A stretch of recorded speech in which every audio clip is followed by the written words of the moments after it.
علمی ڈائری کے معزز دوستوں، آج میں آپ کے سامنے ایک ایسی خوفناک کہانی پیش کروں گا جو پاکستان کے شہر لاہور میں پیش آئی۔ سٹوری شروع کرنے سے پہلے آپ سے گزارش ہے کہ اس کہانی کو وہی لوگ پڑھیں جو دل کے مضبوط افراد ہیں۔ تو آئیے شروع کرتے ہیں۔ فون کی گھنٹی سن کر میری آنکھ کھل گئی۔ کمرے میں روشنی نہیں تھی، شاید ہمیشہ کی طرح آج بھی بجلی نہیں تھی۔ کمرے میں کھڑکی کے ذریعے چاند کی چاندنی داخل ہو رہی تھی، جس کی وجہ سے میں اپنا فون تلاش کر سکا۔ فون میں نے جلدی سے کان کے ساتھ لگایا۔ ہیلو، السلام علیکم۔ بچاؤ بچاؤ، مجھے بچاؤ، خدا کے لیے میری مدد کرو۔ جی کون؟ رات کے اس ٹائم کون ہو تم؟ مجھے تنگ کرنے والے ہو؟ میں تمہارا دوست ہوں اکبر۔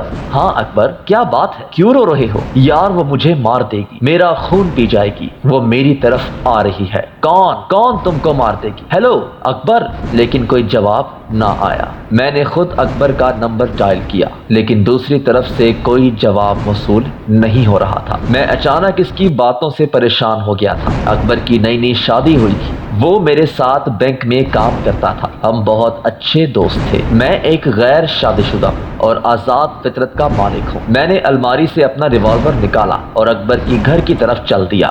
اکبر کا گھر کم آبادی والے علاقے میں تھا۔ گھر کے پاس ایک نہر گزر رہی تھی اور اس کے پار ایک قبرستان تھا۔ جلد ہی میں اس کے گھر پہنچ گیا۔ اس کا گھر 3 کمروں پر مشتمل تھا۔ 2 کمرے، ایک باورچی خانہ اور چھوٹا سا صحن تھا، جس میں ایک بڑا پرانا کیکر کا درخت تھا، جس کے اوپر بہت سے پرندوں کے گھونسلے بنے ہوئے تھے۔ صحن سے ہوتے ہوئے میں نے کیکر کے درخت پر نظر ڈالی۔ پرندے خاموشی سے اپنے گھونسلوں میں دب کر آرام کر رہے تھے۔ حویلی کا دروازہ ہمیشہ کی طرح کھلا ہی تھا، لیکن کمرے اندر سے بند تھے۔ میں نے کافی دیر دستک دی، لیکن کوئی جواب نہ ملا۔ مجھے کھڑکی کا خیال آیا جو نہر والی سائٹ پر تھی۔ میں حویلی کی پچھلی طرف گیا۔ میں یہ دیکھ کر حیران رہ گیا کہ کھڑکی کھلی تھی اور کھڑکی کے اوپر تازے خون کے نشان تھے۔ میں کھڑکی کے ذریعے اندر آیا۔ اب بجلی آ چکی تھی۔ میں نے بلب جلایا تو میرے رونگٹے کھڑے ہو گئے۔ اکبر بیڈ کے نیچے خون میں لپٹا ہوا پڑا تھا اور بھابھی کا کوئی نام و نشان نہیں تھا۔ میں نے اکبر کو چیک کیا تو وہ اس دنیا کو چھوڑ کر جا چکا تھا کہ اچانک میری نظر خون کے تھپڑ پر پڑی جو کسی کے ننگے پاؤں کے تھے، یعنی کوئی کمرے سے کھڑکی کی طرف سے باہر گیا تھا اور خون کے نشان اس کے پاؤں کے ذریعے فرش پر پڑے ہوئے تھے۔ میں نے پہلے گھر کی تلاشی لی، لیکن بھابھی کا کوئی پتہ نہیں چلا، لیکن وہ قاتل ہو سکتا ہے جو بھابھی کو ساتھ لے گیا ہوگا۔ میں نے پاؤں کے نشانوں کا پیچھا کرنے کا فیصلہ کیا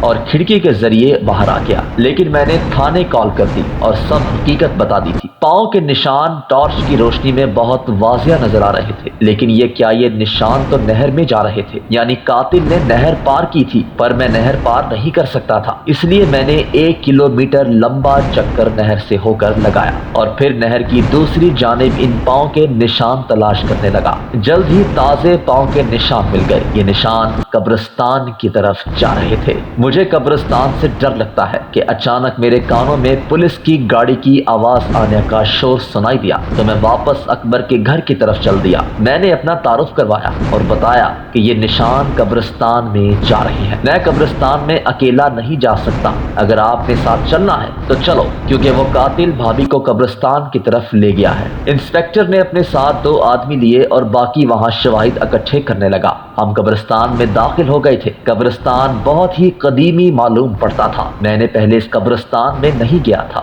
قبریں ٹوٹ پھوٹ کا شکار تھیں۔ پاؤں کے نشان اب ہمیں نہیں مل رہے تھے۔ ہم لوگ ادھر ادھر پھر رہے تھے۔ انسپیکٹر صاحب نے کہا کہ کیا اکبر کسی سے ذاتی دشمنی تھی یا کوئی کاروباری دشمنی وغیرہ تو نہیں؟ انسپیکٹر صاحب، اکبر بہت ہی شریف اور خاندانی انسان تھا، اس کی کسی سے کیا دشمنی ہو سکتی ہے؟ اچھا تو اس کی شادی کب اور کہاں ہوئی تھی؟ اور اس نے بینک سے چھٹی لی تھی؟ سر، صبح اس کی حاضری تھی، ثنا سے اس کی ملاقات ایک پارٹی میں ہوئی تھی۔ اس بات کو 2 ہفتے ہو گئے تھے، گویا ان دونوں نے 2 ہفتوں کے اندر شادی کر لی۔ جی انسپیکٹر صاحب، ثنا اس دنیا میں اکیلی تھی، ماں باپ ایک حادثے میں فوت ہو گئے تھے، اس لیے چچا نے اس کو پالا تھا، اس لیے انہوں نے بھی شادی میں دیر نہیں کی۔ وہ کہاں رہتے ہیں؟ وہ بھی اسی شہر میں رہتے ہیں، وہ بھی شریف لوگ ہیں۔ شادی کے دن بھی ان کے گھر گیا تھا، بہت نیک دل اور اچھی فیملی ہے۔ اچانک سپاہی نے آواز دی، انسپیکٹر صاحب، یہاں پر ایک لڑکی پڑی ہے۔ اگلی کہانی آپ کو سنائیں گے اگلی ایپیسوڈ میں۔ تب تک کے لیے اپنا خیال رکھیے گا۔ اللہ حافظ۔